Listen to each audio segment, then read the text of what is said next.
Good evening. Today is Wednesday, July 16th, 2 days off of Bastille Day for those of you that celebrate. And I'd like to call to order the regular meeting of the Oregon City Commission. And I'd like to ask for the roll call, please. Commissioner Marl. Here. Commissioner Wilson. Here. Commissioner Mitchell. Here. Commissioner Smith. Here. Mayor McGriff. Present. All right. Would you please stand if you are able and join me in the flag salute?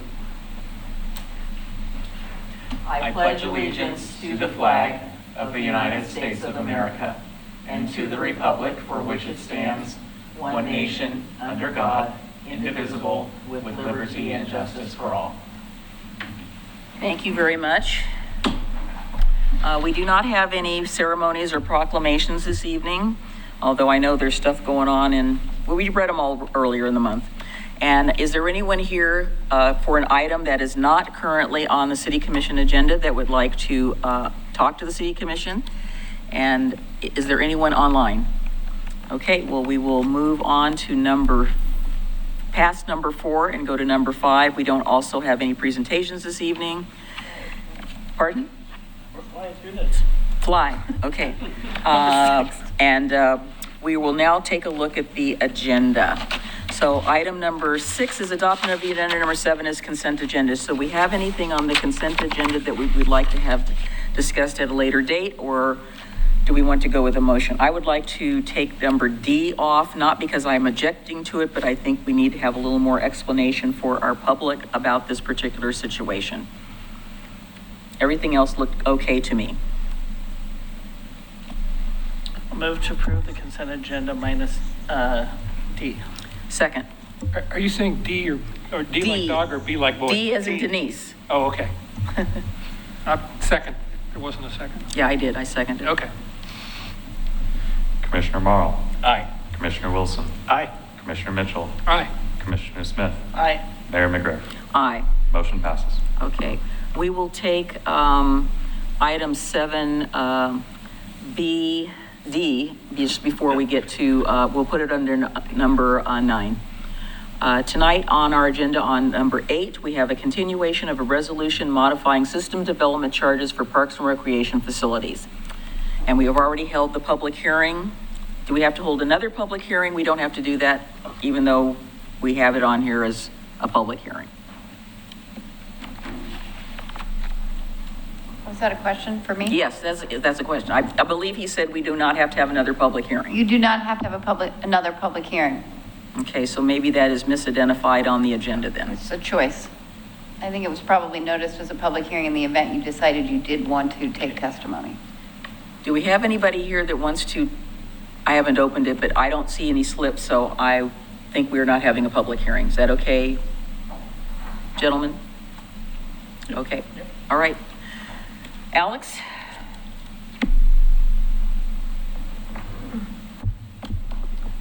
Yes, Mayor and Commissioners. So we will be discussing continuing a continuation for resolution modifying system development charges for parks and recreation facilities so that we can discuss the requested changes at a later date. I'm going to pass it over to the Parks and Recreation Director just so he can get some more definitive direction from you all on how we'd like to move forward. That way we can understand best how to bring this back to you. I believe the desired date will be August 20th. Right. Yeah, thanks, Alex. Mayor and Commission, yeah, we just discussed this in our earlier work session.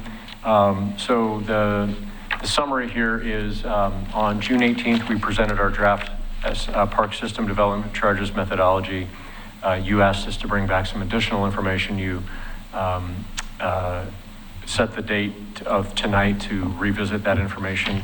And what we brought you in the work session was a consideration of whether or not we wanted to change the amount that's calculated into the SDC methodology for the Recreation Aquatic Center. The current number was 9.1 million, and there was some discussion about other rates or other amounts, reducing that amount. And then the other piece was the tiering of the multifamily rate, which we didn't have in the draft methodology. We have tiering for single family rate, but not for multifamily. So we presented that information to you based on number of bedrooms per unit. And so what we'd be asking you for this evening is to continue this to a date certain and ask us to bring the methodology back to you based on what your preference would be with those two items. I recommend August 20th at the earliest. We'll have to have our consultant, we'll work with them to essentially redraft the methodology based on your direction. So the direction then would be date certain, schedule the conversation or continue the item for a date certain. I recommend August 20, and then give us direction on the amount for the Recreation Aquatic Center, whether you'd like to change that or not, and if you'd like to have us bring back the methodology with the multifamily tiering as was presented to you this evening. Okay, who would like to add to the discussion as a continuation from what we had discussed at our work session? I'd like to ask a question. Please. I think I know the answer, but I just want to make sure. I know that what we determined, the rate that we determined, that's the ceiling. We don't collect over that.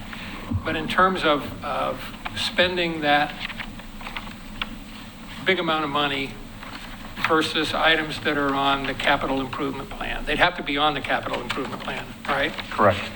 But if we decide to spend $1 million more on this project and $1 million more on less on something else, is that allowable?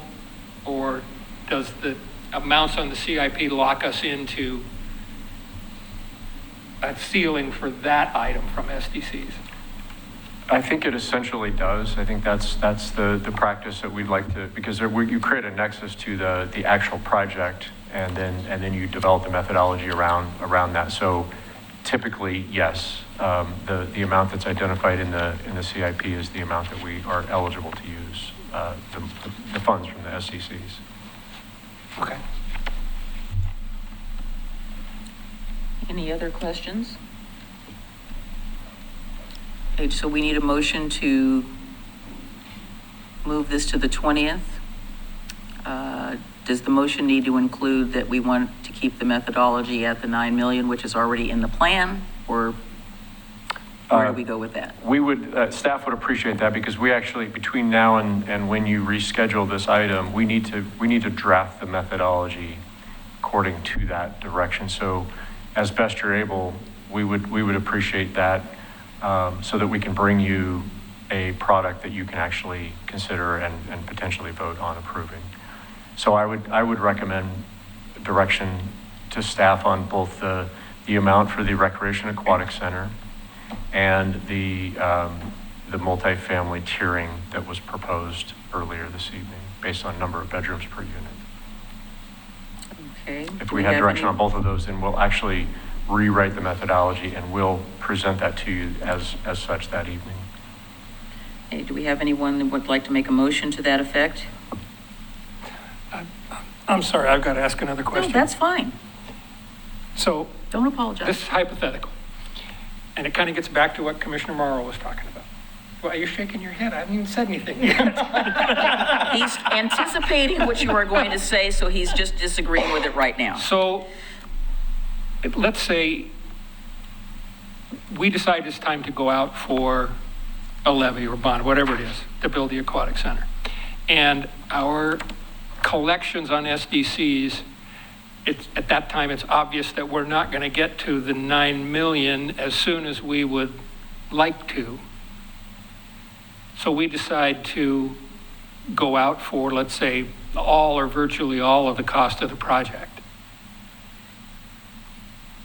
What happens to that 9 million that we've been collecting against, and now we're not going to spend it on the project that our CIP said we were going to spend it on? My brain is... Carrie, do you want to take a shot at that? We amend our CIP to take that money out. We amend our CIP to take that item out. When the bond passes and you get the funding, you amend the CIP to take that item out. So then every year you're revising your methodology to adjust for inflation. When that time comes around, you will adjust your methodology to reflect that removed item. Okay, thank you. Any other questions? Okay, seems like we're ready for a motion. I'll make a motion to bring this back to the August 20th meeting with methodology to include the 9.1 million in funding and tiered SDCs for multifamily units. Second. Okay, it's been moved and seconded. Commissioner Morrow, No. Commissioner Wilson, Yes. Commissioner Mitchell, Aye. Commissioner Smith, Aye. Mayor McGriff. Aye. Motion passes. Okay. Thank you. So before we go into number 9, let me just make a quick comment here. So I want to quickly acknowledge, thank you to Mr. David Goldberg, the chair of our library board, for stepping up to be on the LDAC, because I know that's going to be a little bit of a can of worms. Also, thank you to Oregon City Garbage for revising the rate as was recommended by Commissioner Wilson. That got passed. And then, yay, onward and upward to safe routes for schools. Hopefully that's going to get done soon. And that will be really great. It's already looking really good up there. If you haven't been up Holcomb lately, I mean, I go up, try every so often just to check it out and see how great it looks. So, all right. So next on our agenda, we have item number 9, and we're going to take this as A. I was going to move D up there, but since we have people here for that. So resolution number 25-18, redesignation of the Oregon City Enterprise Zone. Ms. Raines.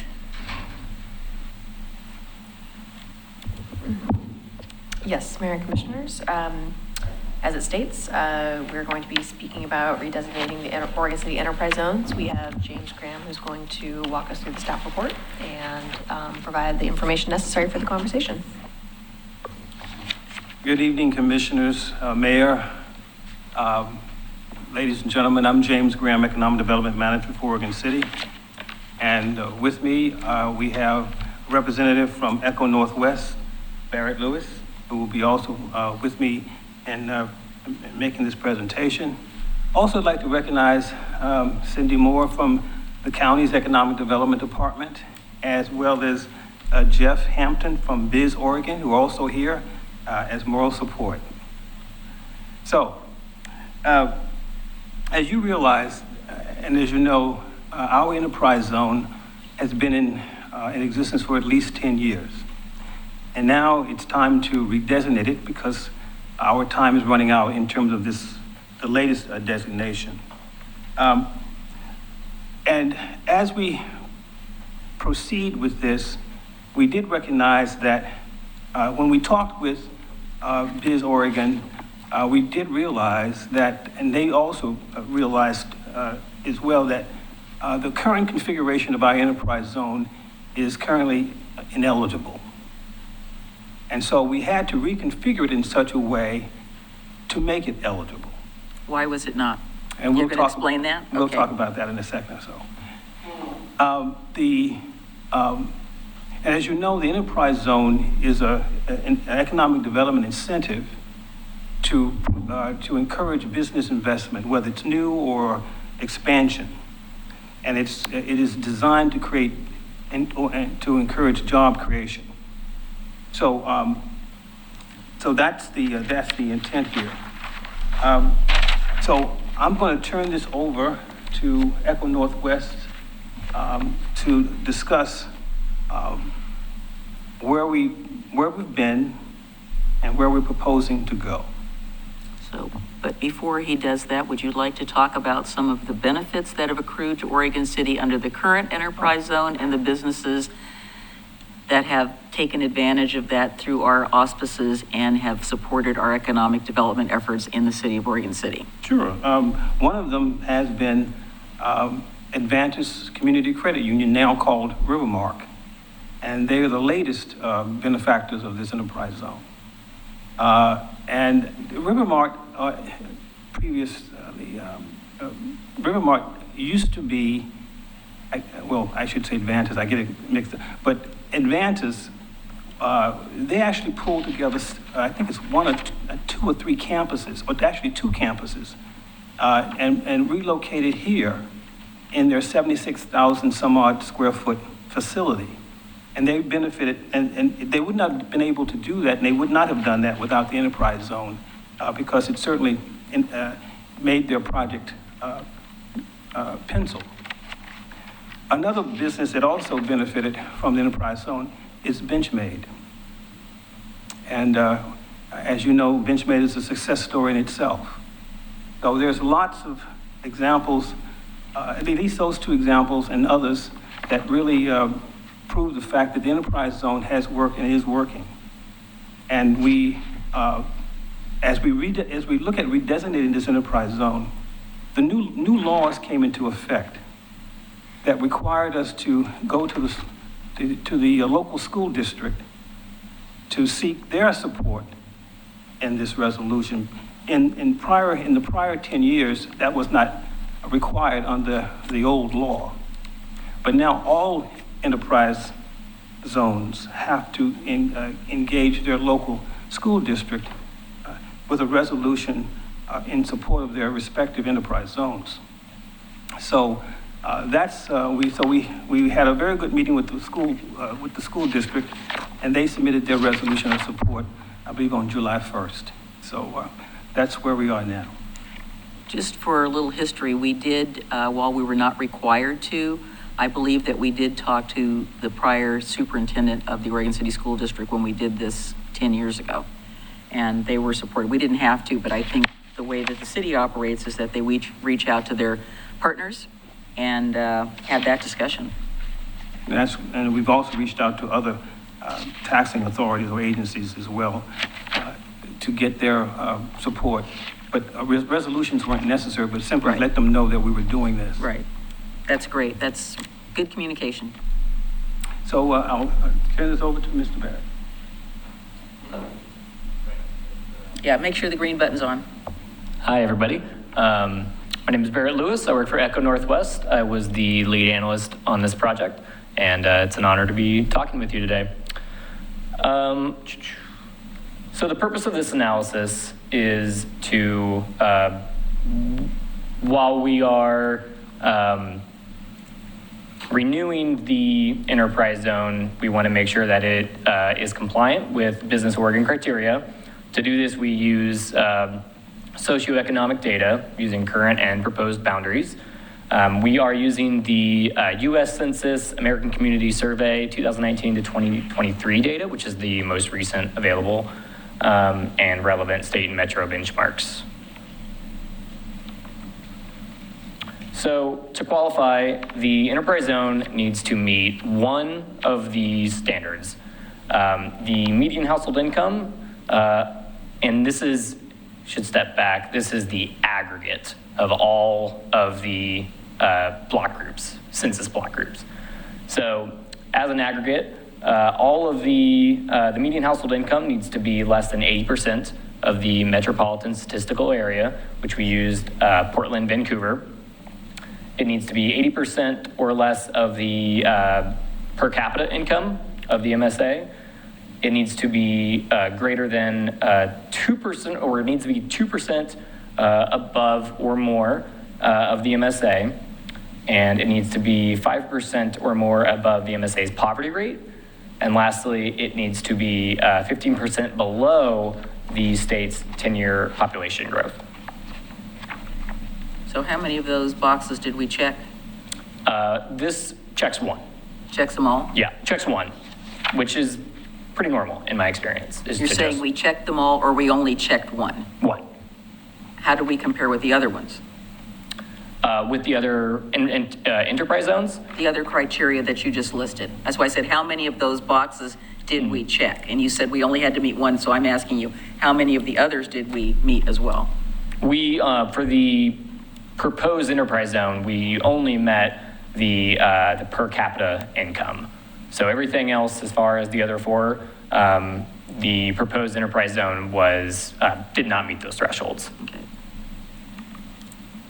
So like I said, we used the U.S. Census block group level data. We used the Portland, Vancouver, Hillsborough metropolitan statistical area as the comparison area. Population growth was compared to Oregon statewide trends. And we did this assessment for both the existing and the proposed enterprise boundaries. So right here, you can see two maps. And on the left, we have the current enterprise zone. And we have put up there the block groups. So the block groups are in that thick black line, and the enterprise zone, the existing, is in the blue area. And to the right of it is the proposed enterprise zone.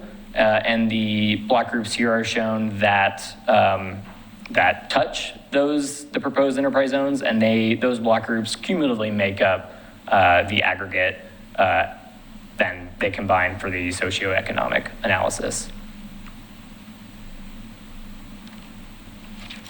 I'll give you a minute to look at that.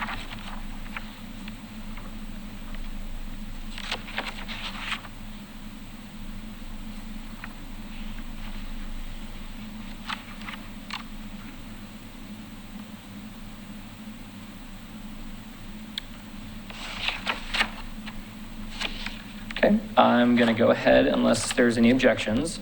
Nope. Okay, so this is how the existing enterprise zone stacks up. So if you look at the second column, you can see the Portland MSA or the state threshold as it pertains to the threshold, the criteria. So then the second column essentially is the thresholds that it needs to match, or doesn't need to match. Those are the thresholds for the Portland MSA. So for instance, the Portland MSA unemployment rate is 5%. Its poverty status is 9.5%, and the state's population growth is 9.6%. So for the 80% of the median household income for the Portland MSA, it's about $75,000, and the per capita income, 80% of its per capita is about $40,000. Just barely make it. So you can see on the third column, the existing enterprise zone boundary, median household incomes 87% above or 87% of the Portland MSA area, 85% of the MSA for per capita income. The unemployment rate is a little less than Portland's MSA, and the poverty status is as well, and the population growth actually exceeds the state's. So it does not meet any of the hardship criteria. For the proposed enterprise zone, you can see essentially, that the per capita income of the proposed enterprise zone is 79% of the Portland MSA. So to meet the thresholds here, to take a little bit of a step back, the median household income, it would need to be 75,000.6 or less, 40,000 or less for the per capita. For unemployment rate, it would need to be 7%. For the poverty status, it would need to be 14.5%. And then for population growth, it would need to be negative 5.4%. So clearly, the only threshold, the only criteria that was that it met is that per capita income criteria. So here's how the area changed from the proposed enterprise zone, or from the existing enterprise zone to the proposed zone. So there was about a 17% area change of total acres. The number of tax lots increased by about 100 and, I think my math's wrong there, 200 or more. So that's a 55% change. And then the number of tax lots that are in commercial or industrial zoning increased by 23% to 504. So the conclusion is that the existing enterprise zone is not eligible for renewal, as is the under current criteria. The proposed enterprise zone does meet eligibility by satisfying the per capita income criterion. This expansion would improve commercial and industrial alignment, and the school board provided the resolution of support on June 30th. So the next steps pending adoption by the council would be submission for renewal to Business Oregon. And I believe that those are the end of the slides. Okay. Sounds pretty straightforward. Commissioners? On that slide, Whoops. can you bring that slide back? Sorry. Too fast, Evan. Yep.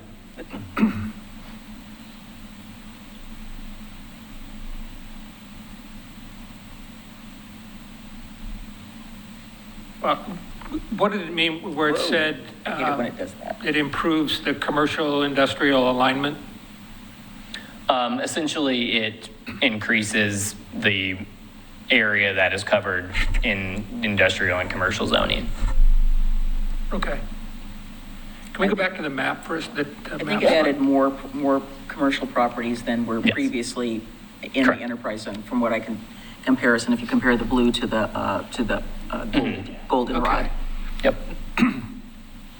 So It's hard to tell from this because there's no streets or anything I on think here, but that gold line, I think that's Warner Milne. Is that correct, James? Yes, it is. Yeah, that's Warner Milne right there. And then we've got Malala Avenue, which is going the full length there. So that's Malala. And then Beaver Creek Road. So you've got, looks like we've got some of the Thimble Creek area in there. Yes, I know, I still want to call it Trimble Creek, but Thimble Creek area is in there.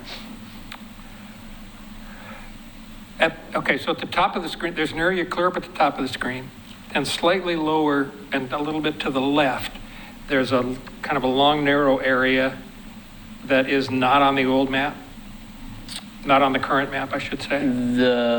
Yeah, that area in the middle there, the two block groups.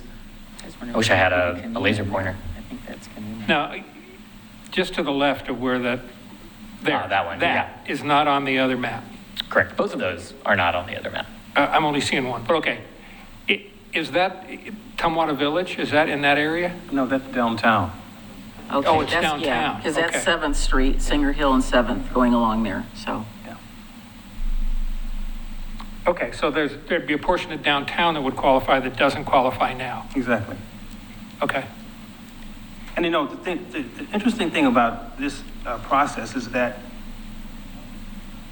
with the redesignation of this enterprise zone, we took the opportunity to include something that we didn't have in the enterprise zone before in terms of industry, and that's hotels and motels. And in that, and the only way to do that is to do it now, because you can't go back. If you redesignated it today, and then you said, oh, we want to include hotels, you can't reopen up that can. It is closed until 10 years. So we thought we'd take the opportunity to include as many kinds of situations and instances as we could in order to benefit best and the most from this enterprise zone redesignation. Okay, so you just touched on my last question. In the resolution, it says the eligibility of certain hotel and resort developments within the enterprise zone to receive property tax abatements will also be determined by the Oregon City Commission, which reads to me like it's not a part of this resolution now, that we would have to come back and include hotel. No, it is part of this resolution. It is part of this resolution, but when a project comes forward, this basically means that when a project comes forward and it fits one of those designations, it's always your decision to provide that incentive. Okay, so on commercial and industrial developments, it's automatic. It's included, yes, it's automatic. And they're saying. But on hotel developments, case by case, it would come to the city commission. Exactly. Yeah. Okay. The resolution says, under number 1, the eligibility of certain hotel and resort developments within the enterprise zone to receive property tax abatement will also be determined by the Oregon City Commission.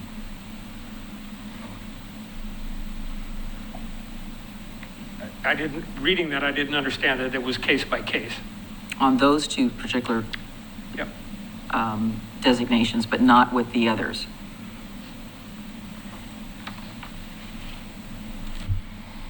Any other comments? Yes, Rocky?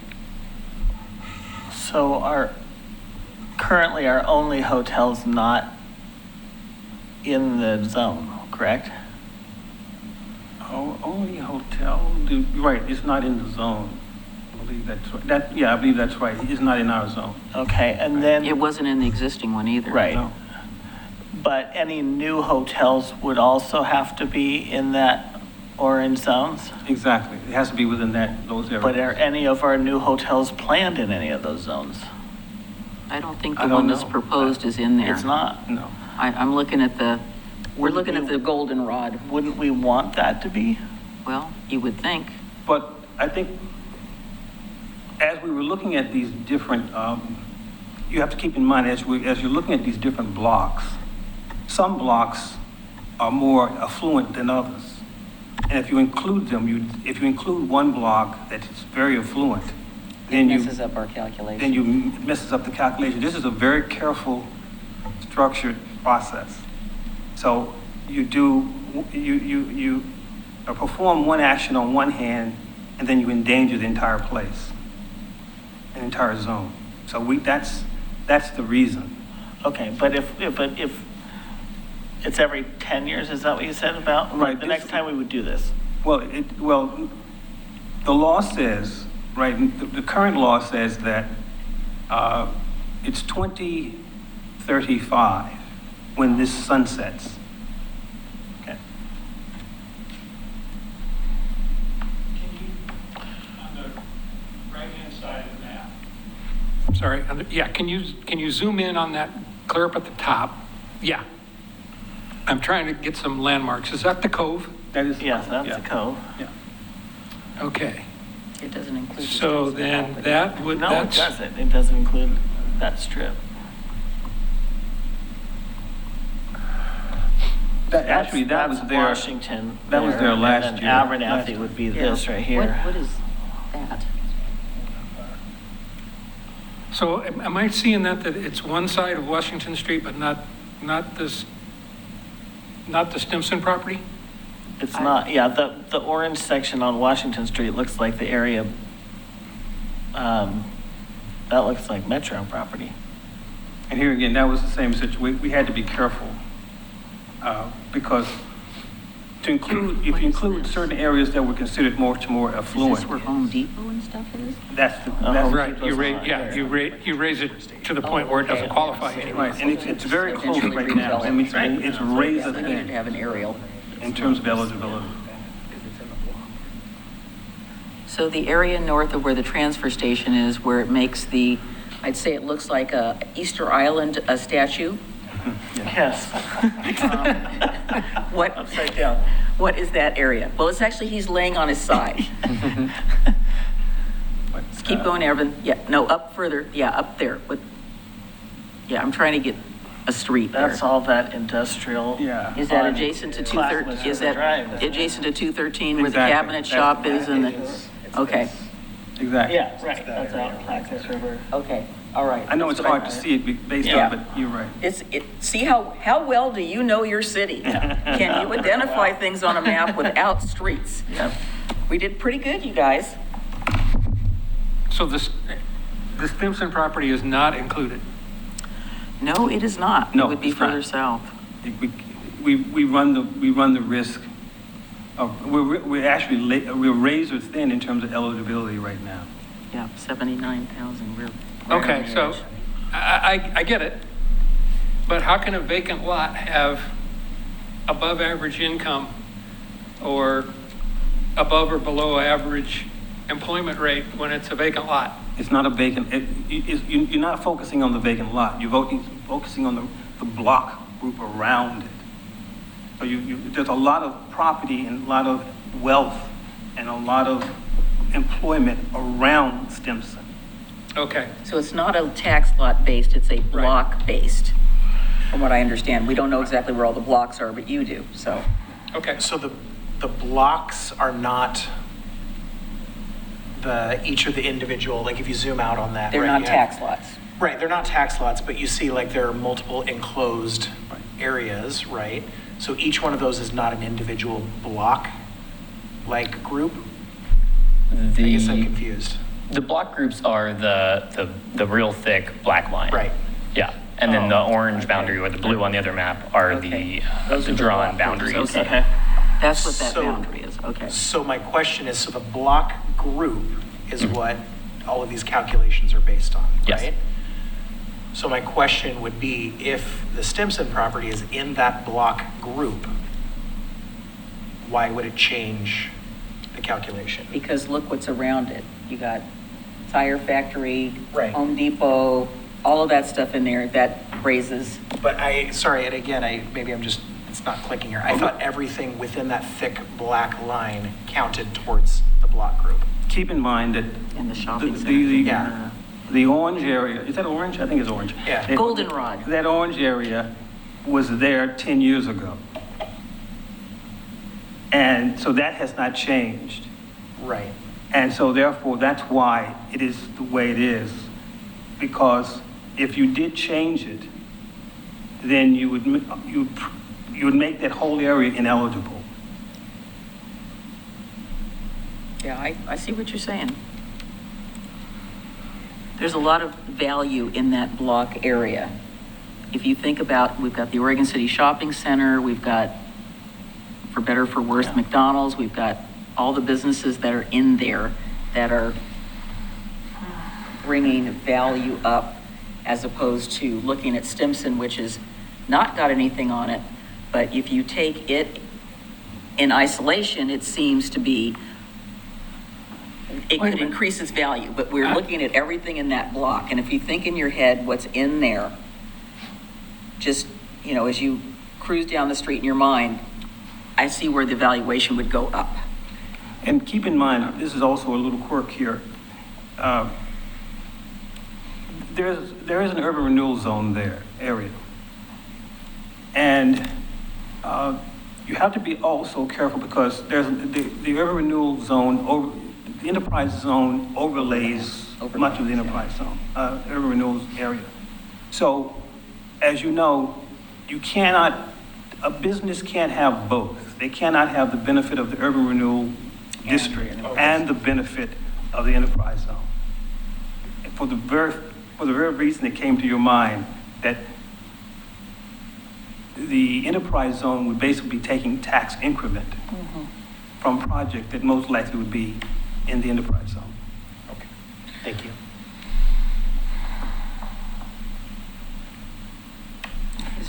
I'm looking at this map a little more, and I think Stimson property might be in the orange. No. It's not. No, it's No, not. that's right here. Well, okay, so follow 205, I'm following where it Washington. crosses the river. I'm following Washington. Okay, Street. that's 205. That's Stimson right there, starting right Where? there. Right where the hand Right is. there. All that down.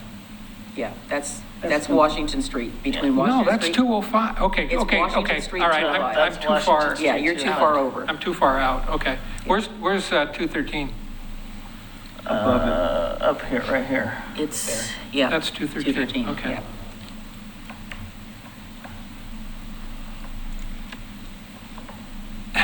We're going to be paying. Now that we've gotten oriented, you get an A. Abernathy, it's the black. Yes. All right, what's your pleasure?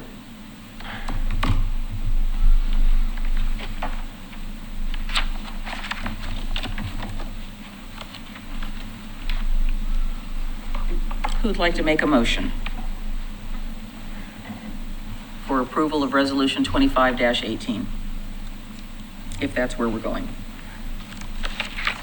I move to approve resolution number 2518. Is there a second? It's been seconded by Commissioner Mitchell, motion by Commissioner Morrow. Roll call, please. Commissioner Marl, Aye. Commissioner Wilson, Aye. Commissioner Mitchell, Aye. Commissioner Smith, Aye. Mayor McGriff. Aye. Motion passes. Can we get a map of this with streets on it? Thank you. Barrett, would you please be so kind as to give my best regards to Lorelei and to John? Absolutely. I have not seen them for a while, and just so you know that I have, anything you want to know about one of the founders, Terry Moore, just call me. We went to school together. Oh, really? Yes, their stories. He's legendary. He is around the office too. And if he's in the office, tell him I said hello as well. Okay, thank you. Thank you. All right, let's move on to item 7D. Ms. Raines, can you give us a little more, I think maybe Adam and I probably have the most background on this, since this was something that was brought before the League of Oregon Cities and was of great consternation to those of us in the cities with regard to the case that happened in our fair city, Newport. Sure. So following the incident in Newport, there was a ruling that essentially took away from the city's ability to use recreational immunity. So there was a temporary fix that was issued in 2024, but again, the keyword there being temporary. So there is now a permanent fix that's been passed by the legislature. And so we are, as a city smaller than 500,000, needing to opt in order to take advantage of the new protections offered. Mary, do you want to go into a bit deeper than that, or is there more detail that, okay? So the law says that if you're a city with a population of 500,000, you have to opt in by adopting a resolution implementing recreational immunity, which then extends to all of your, not just the city, but also employees and staff. And so the city of Oregon City had a implementing resolution on the books for the temporary bill, but it referenced the 2024 bill. And so we wanted to make sure we update it to reflect the permanent bill. And so we used our previous resolution as a model, revised it to reflect the language of the permanent law, and we have presented it to you for adoption. Happy to answer any questions. So you're probably not aware of what that case was. The individual slipping. Well, apparently the question was, were they not, or were they recreating? The claim was, no, they were not recreating. They were on their way to recreate. And I tell you, it put the fear of God into every city and county, because some cities actually did close their hiking paths, walking paths, because they didn't want to get sued. It's kind of one of those pouring hot coffee on yourself issue that came out, and it was just like, oh my God. We did not have to go to that length, but actually, I think when I was first on the commission, we actually talked about it, because this was not a good situation. Did you want to add anything, Scott? Just that I would recommend approval of this so that we can receive the benefits of this new law, yeah. Amen to that. Alex and Carrie described it well, and I would highly recommend this was scary. Yeah. I move to approve item 7D, resolution number 2523. Second. Commissioner Marl, Do we have to read it? We don't have to read it. No, it's a resolution. Okay. Commissioner Wilson, Aye. Commissioner Mitchell, Aye. Commissioner Smith, Aye. Mayor McGrath. Aye. Motion passes. And is this going to take effect today? It does. Okay. All right. I'm signing it right now. On our way out to the parking lot. If you fall on your way out to the parking lot, it is tough nookies. No, it only applies to paths. On my way out, if I am. Yeah. Okay, we're down to communications. Do you have any communications, Ms. Raines? I do not. When will we be talking about our favorite future charter park again? August 6th. Okay. All right. Commissioners? Yes. Just an update on the DMMO, or Destination Oregon City. The DMMO has been working with Whereabout, the consultant, to narrow down, and today was the interviews for the interviews of the RFPs that were submitted. So there were 3 proposals for taking over the DMMO, or the running of it. And so the interviews took place today, and that was the ad hoc committee that did the interviews, and they're going to make a recommendation to the full committee soon. I think they did make a decision today, but they still have to do all the background stuff before they actually make the. Did you sit in on official. those? I did not. Our economic development director did today. Neither one of us can comment or influence, Right. their decisions, so I chose not to attend. But our economic development director was there all day and said it went really well. And it seems like everyone was pretty happy with that. So that'll go, I don't know when the actual next DMMO meeting is, when they actually will go and discuss that, but I think we'll know that, the first part of August, because I think they want to start in August. Oh, he left already. Yeah, he did leave. So I do we told know- him I was going to mention this. Do we to- know when the next DMMO meeting is? I haven't seen that come out at all. I think they were waiting to get the interviews done and probably figuring out when the next meeting would be from that. Okay. But Well, I will be looking forward to seeing that email in my box, since Yeah. I was pretty specific about a reply that said, I'm the alternate, doesn't mean I'm going to go, it just means I need to know when they are. So when I get asked those questions, as you know, Yeah. I will Yeah. answer. if I see the date, I'll forward it to you immediately, but but I think we were on that email with, Right. oh, well, here he comes. Oh, well, we were just talking about you. Again. I just gave a brief update about the DMMO. I don't know if there's anything you want to add to it. I said that we don't know when the next meeting is, though, correct? We do. Monday? Is that July 21st? Yes, I Can you believe. attend because you're the alternate and I can't be there? If I know what time it is, It's typically at 4, 3. 3. Let me look for the moment.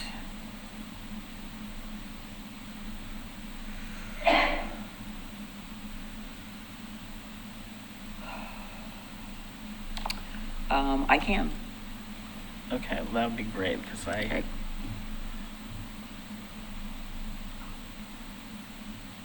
So you'll send me a calendar, you'll send us a calendar notice, you'll Yeah. decline and I It's a- will accept. City Hall, yeah.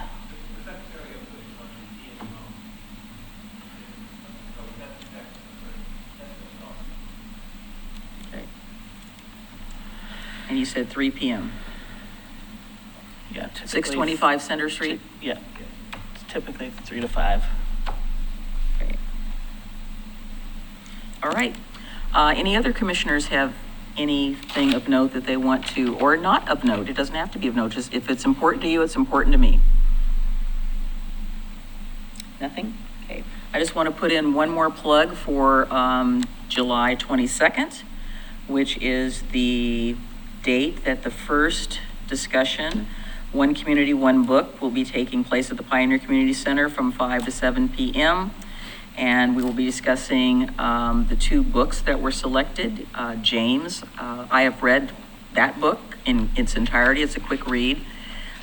Believe it or not, I thought it was going to take longer. And then the other one is Jim and the White Boy. And I believe that as he was one of our speakers at our Juneteenth event, David Walker. So I will be very interested to hear what everybody has to say about it. And James was a very good read, very different perspective, and I appreciated the fact that what the work the staff has put into it. So, okay, being no further business, we are officially adjourned.